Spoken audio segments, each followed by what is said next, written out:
I created this podcast so people could get to know various companies. Education is key in this area. I want to meet leaders of different companies so me and my audience can figure out who's a lifestyle director and who runs a successful business.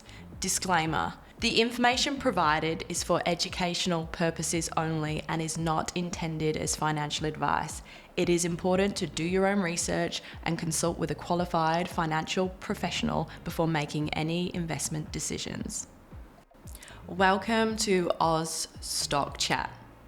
The purpose of this podcast is to equip people with the tools to navigate the complex world of stocks and real estate through education.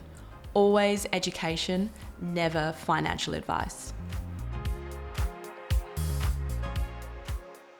With me today is Alex Hanley, CEO of Lithium Universe. Alex, thank you so much for joining us today.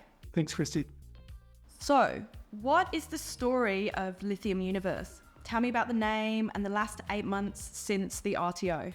Yeah, so the RTO is, it was formerly Mobile Games Group, which was an online gaming company, which essentially became, unfortunately, a shell on the ASX. They were very well positioned from a cash perspective, and they decided to pivot and picked up some mineral resource licenses both in Canada and Australia, and so of course the re-compliance effort came on, going from a gaming company to now a mineral and resources company. So we went through that, probably about 8 months ago.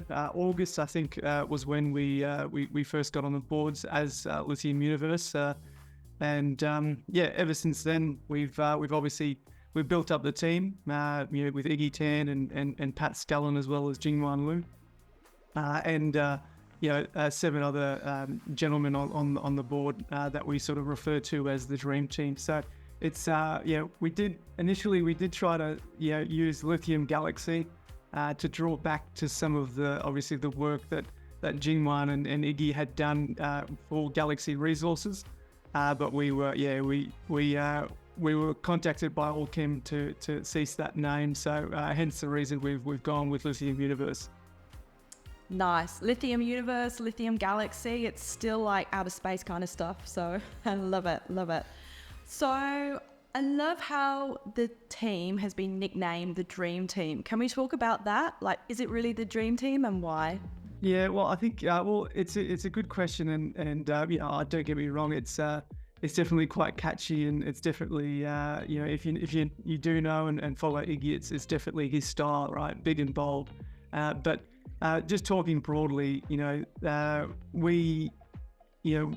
at conferences all the time, and other lithium companies, obviously, they see the Lithium Dream Team and they're a little bit obviously pessimistic. But as soon as they come up to the booth, or see Iggy or Jingwan, and see the people that we've got on board, they quickly sort of nod their head and say, yeah, okay, fair enough, right?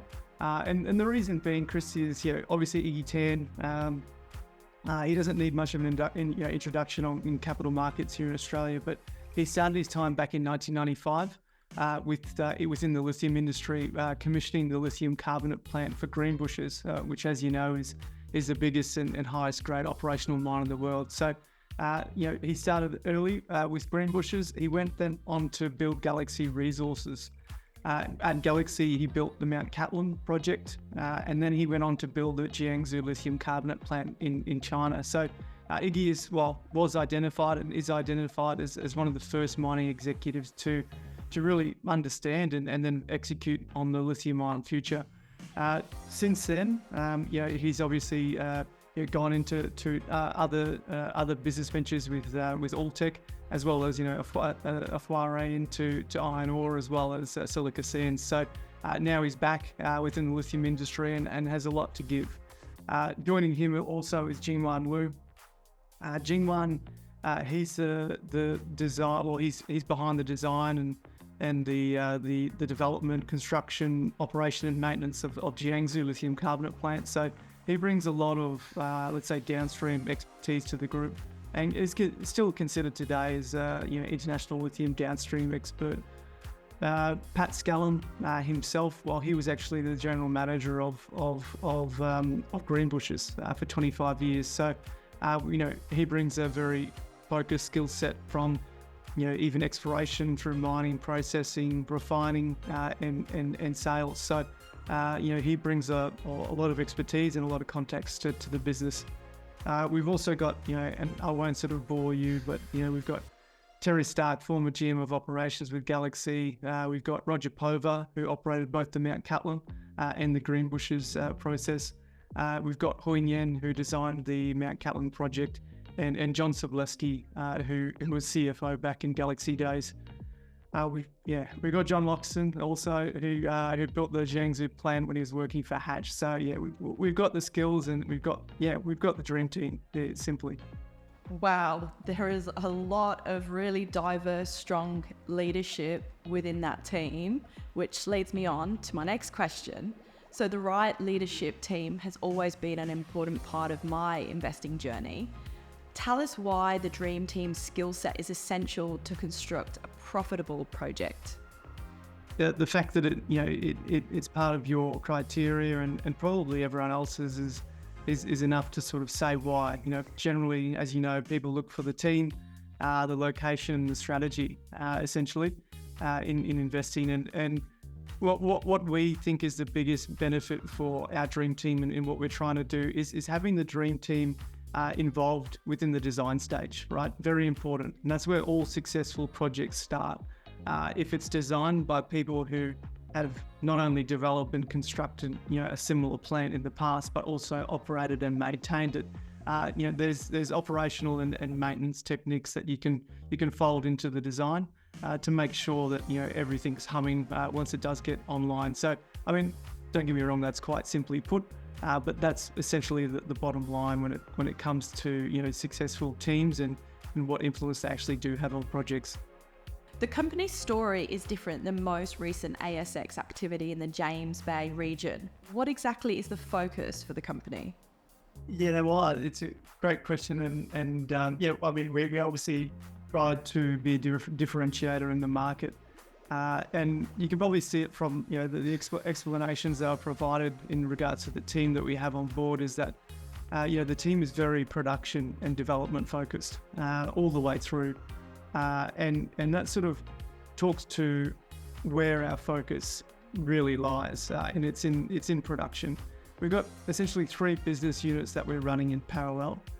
We've got the exploration and project generation and deal making, which is one business unit that we're running and have been running for 8 months, and that's a lot to do with. Also feeds into the 2 other business units. The second business unit, Christy, is the spodumene concentrator. And what we're looking to do here is we're looking at developing the design for a 140,000 ton per annum 140,000 ton per annum processing spodumene processing facility, very similar to the Mount Cattlin design that Iggy designed back in Galaxy days. We've got the people that have experience of operating and maintaining that plant, and we know a lot about the design as well. So we're looking at replicating that design. And also trying to get an understanding of the lay of the land, not only in Quebec, but also broadly in North America or Canada in particular, for potential collaboration for an independent centralized concentrator, which would essentially grab feed from different run of mines or different mines and feed into the one centralized facility. Now, this is not a new concept. This is something that the gold industry still does today, but as well as, what got the lithium industry off the ground initially in WA. So we're looking at bringing that concept into Canada. We've engaged or partnered with Primero Group. They're developing our engineering study at the moment for the spodumene concentrator. We hope to have a DFS level engineering study out by the end of this year. Now, the third business unit for us is probably where all our focus is currently in terms of development, and that's to do with the refinery. We've just released an announcement to talk to this option agreement that we've secured at Bécancour, and the reason being why we've picked Bécancour is Hatch completed a substantial analysis across all of Quebec, and Bécancour itself ticks all the boxes. So we can talk about, why we're focusing on the refinery a little bit later, but we're going through the final engineering studies at the moment with Hatch, who we've partnered with. This is going to be very similar to the Jiangsu lithium carbonate plant that Iggy built back in Galaxy days. So we're using similar design. We have the operational and maintenance expertise, same blueprint, and we're looking to deploy that into Quebec. Nice, great summary. Thank you so much. Firstly, talking supply, why Canada? What makes Canada a key player in the lithium arena? Can you drop a few lithium players in the region? Anyone who's been around the lithium industry the last couple of years, you've heard of James Bay, obviously Ontario as well. What we're seeing in Canada is, let's say, it's typically considered to be just as fertile as the early stages of Western Australian lithium industry. Obviously there was the initial big four in Quebec, being the critical elements, Rose deposit. There was the Allkem James Bay deposit, Sayona with their North America lithium operation, and the Nemaska Whabouchi mine. Now, these have been existing resources for a number of years, but with the introduction of Patriot Battery Metals, obviously with their 109 million tonne resource, as well as now Winston Resource with their 59 million tonne resource, it's sort of bringing in a sort of a new wave of interest. This is big pegmatite and spodumene country, and they're displaying that with every drill hole. Now Azimut, they're drilling some very good intercepts right next to Winston. Allkem have updated their resource to 110 million tonne. And we're seeing good discoveries all through the Abitibi region as well. So it's definitely an up and coming, and I think it would probably be deemed an emerging jurisdiction for lithium. So there's a huge supply there, Christy, and I think with the right investment, that supply is just going to continue to grow. I know that a lot of investors are really excited about the potential of Canada within the lithium space. So thanks for that summary. You've talked a lot about the supply side in Canada. What about the demand in North America? It's probably not so much talked about not only just the demand, but the how-to or the connection, right? As I've just talked about, there's a huge supply side. The demand, you can cite a number of different, companies' releases, and they talk to, how many gigafactories and cathode facilities are coming online in North America. And, we estimate that both gigafactories and cathode facilities along that eastern seaboard of North America is probably going to end up around, 25 to 30 of these facilities, here by 2028, 29. Now, what that sort of means is, we're talking about how can I put this? We're talking about a supply which is looking to be about, the supply that needs to go in to feed these gigafactories is around 800,000 tonne of lithium carbonate equivalent per year, right?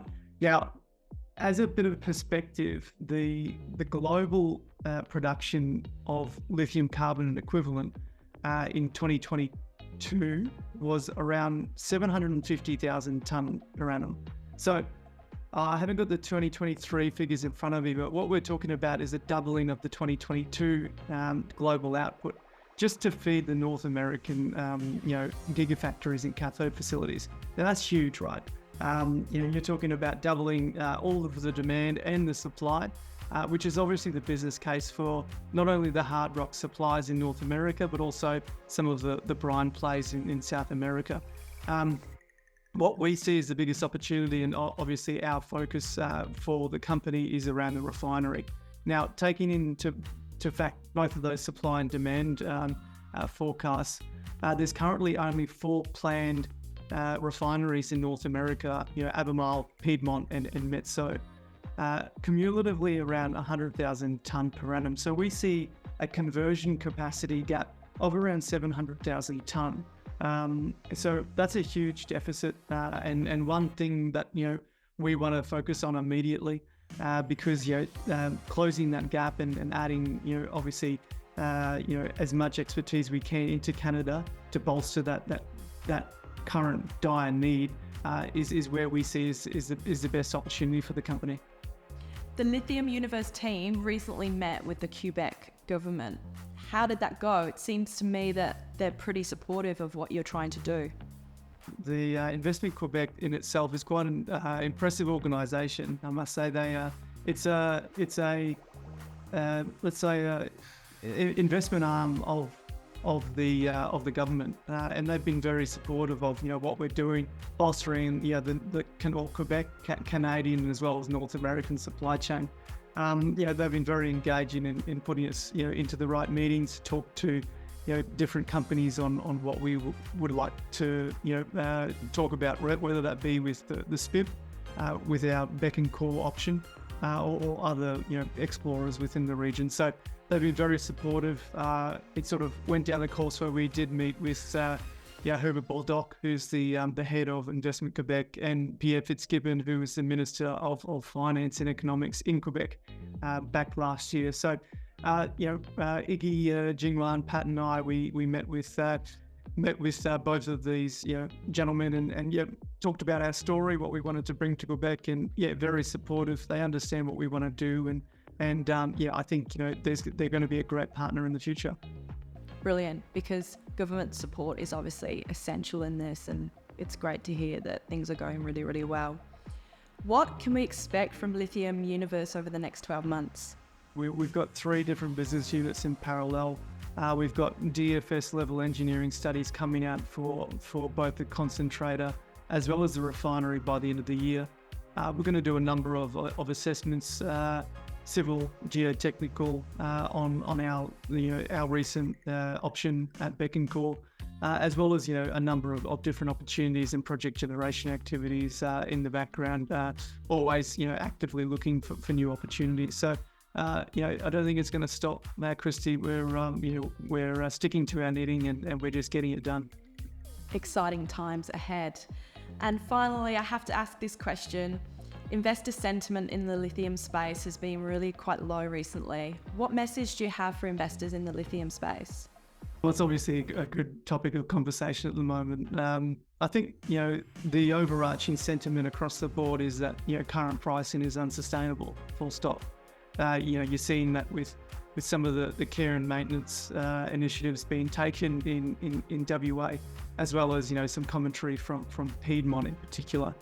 I think the reality is that it is currently there are a few, China are currently a few percent short of a monopoly when it comes to conversion capacity. So until there is some sort of disconnect or, so that some of that conversion capacity is taken back to Australia or North America, we're always going to be, I suppose, in this dilemma where we've essentially got one buyer, being the Chinese converters. That's one thing that we need to change. But I think if you talk to Pat Scullin, if you talk to Jingwan and you talk to Iggy, they're going to say, we've been through 3 cycles or 4 cycles, and there's going to be another cycle coming up. And I think that's a lot of the strategy around our company is, we're not worried about this cycle, we're worried about next. What we're doing now is building out what we need to build, so we can get or take advantage of the market when times do come good. So it's an interesting space to be in, and I think that's the main takeaway, Christy. Thank you. I think it's really important that investors understand that you're not worried about this cycle, because I feel like a lot of investors are worried about lithium generally. So it's good when CEOs of companies are not really fussed about what's going on. It kind of reaffirms that the lithium saga is far from dead. When you get down to the supply and demand, fundamentals, and a lot of the conversations, there is a lot of interest still in the market. It's just not obviously as let's say hyped or bubbly as it once was. Definitely. Thank you so much for joining me. Loved every moment. Have an awesome rest of the day. Perfect. Thanks, Christy. Thank you for listening. Remember to follow That Stock Chick on X @OzStockChick. Can't wait for the next episode. Don't forget to follow me wherever you get your podcast.